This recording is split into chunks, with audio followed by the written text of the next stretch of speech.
Welcome back to 8 Minute AI. We're your hosts. I'm Garvin. I'm Michael. And Becca. Last time, we explored machine learning and how it allows computers to recognize patterns and organize data to make predictions on their own without strict predefined rules. It's important to note that machine learning is a very broad field, and what we discussed last time is what's typically referred to as classic ML. The data in those examples was structured, like spreadsheets, nicely organized and easy for machine learning algorithms to analyze. But that structure takes people to maintain and organize it. That's a big limitation. Yeah, and as we all know, real life can be pretty messy. That's where deep learning comes into play. It's a more powerful approach to work with unstructured data. Deep learning is made possible with the use of neural networks. Conceptually speaking, neural networks are inspired by the human brain. Your brain has billions of neurons that work together to recognize patterns, making decisions, and learning from experience. Neural networks are similar, but in a digital way. And neural networks can work with anything that isn't nicely organized in a spreadsheet, like long form text or even pictures. So instead of spreadsheets, we're talking about images, voices, even cat memes. Yep, anything and everything. Just like your brain can process the messy world around you, so can neural networks. Imagine you're looking at a picture of a cat. Even though you quickly think cat, your brain doesn't instantly jump to that conclusion. Instead, your brain processes the information from your eyes in layers, from simple features to more complex patterns. Because really, and this is a great oversimplification, but your eyes aren't actually sending a picture of a cat to your brain. What your brain actually receives is more like electrical signals, similar to how computers transmit data. In your brain, groups of neurons handle the first wave of signals coming from your eyes. Think of neurons as tiny switches, either turning on or staying off, depending on whether they detect certain simple features in the input they receive.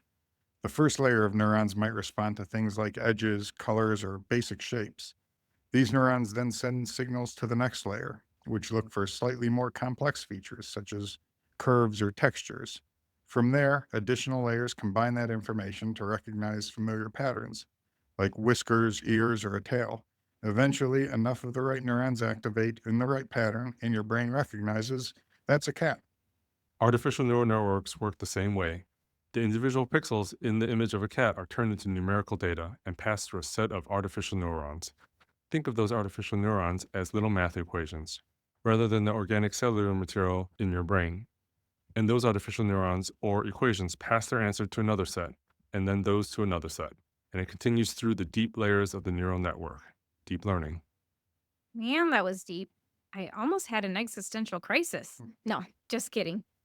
So, the neural network is the idea of receiving some input as raw data, putting it through a mathematical equation, and producing some output as a new pattern of data. And deep learning adds multiple layers of those mathematical equations to refine and build on those patterns. This layered step by step approach is what makes deep learning so powerful. A deep neural network doesn't just understand what a cat looks like right away. It has to learn, which is done in a training process before the AI is functional. There are different methods of training, which we'll cover in future episodes. For now, just think of it as getting lots of examples of pictures of cats fed through the computer so it can start to see patterns in what a cat looks like. Each pattern, hair texture, color, eyes, and much, much more, are all layers to a deep neural network. In an expert system, you might have a small collection of pre programmed images of cats, say a dozen or so. When you input a new picture, the system doesn't try to understand the content or recognize features. Instead, it simply compares the raw data of the new image to its stored examples. If the pixels match exactly, then that's a cat. There's no deeper understanding or flexibility. It's just doing a strict comparison to tell if they're identical. In classic machine learning, a model might be designed to analyze an input image by comparing its pixels to those of predefined labeled sample images. If the input image shares a significant portion of the matching pixels, say 50% or more, with one of the known samples, the model may predict that the image likely contains a cat. And with a neural network, instead of relying on hand coded comparisons or pixel similarity, the neural network learns general patterns using math. Remember, each neuron is like a little math equation. Each layer passes its results to the next layer, and by the end, the network says, that's a cat.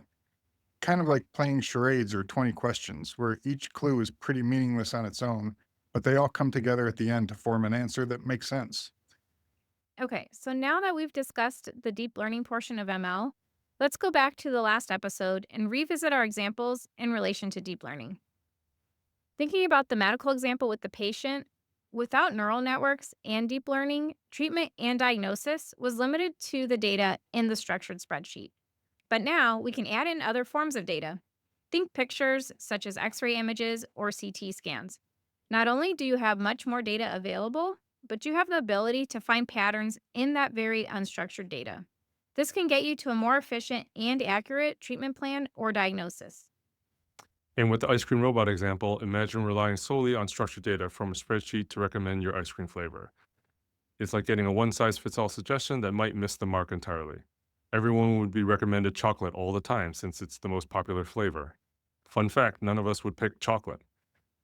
With neural networks and deep learning, however, the recommendation engine becomes much more dynamic and context aware. Imagine this: on a warm, sunny day, you're wearing your favorite comfy shorts and decide to grab a chocolate ice cream with sprinkles. But on a cooler, cloudy day, you might prefer a double scoop of vanilla and chocolate instead. Neural networks can take into account all kinds of unstructured information like weather, what you're wearing, and even subtle environmental cues to find patterns that traditional systems do not use. By using these extra layers, the AI isn't just comparing basic data or matching data points on a spreadsheet. It's creating a more personalized experience. That means it can better predict what kind of ice cream you'll enjoy most at the moment, turning a simple choice into something that feels just right for you. And what flavor would that be? Mint chocolate chip, of course. Okay, let's wrap this up so we can get some ice cream. Okay, so we've discussed three systems. Expert systems, which uses if then type rules that needs to be programmed very explicitly. Classic machine learning, which uses algorithms to find patterns in structured data that humans may not see or may take a long time to see. And now deep learning, which is a branch of ML that mimics the learning process of the brain. Deep learning finds subtle patterns in unstructured data and then looks for patterns in those patterns. Yep. So expert systems use if then rules with limited results. Classic machine learning uses structured data, think of as a spreadsheet, with improved results. And deep learning takes it a step further and can analyze unstructured data. Just throw everything at it: pictures, text, video, audio. It does the rest of the analysis. That's a great summary. And deep learning and neural networks are the backbone of the recent AI craze. Deep learning isn't just analyzing data anymore, it's now creating brand new data. So far on 8-Minute AI, we've covered the basics: machine learning, deep learning, and neural networks, giving you a solid overview of the history and evolution of AI. Now we're shifting into the recent AI boom with episodes on generative AI and large language models, or LLMs. That'll lay a strong foundation for up and coming episodes on how to actually use AI effectively. Next time, we'll get into what's generating all the buzz. Join us to find out. So hit subscribe and take a moment to share this podcast with other curious minds. If you're on Spotify, vote in our very important poll on which ice cream flavor is the best. And for everyone else, we have a link to the poll in our show notes. Join us next time on 8-Minute AI. Bye.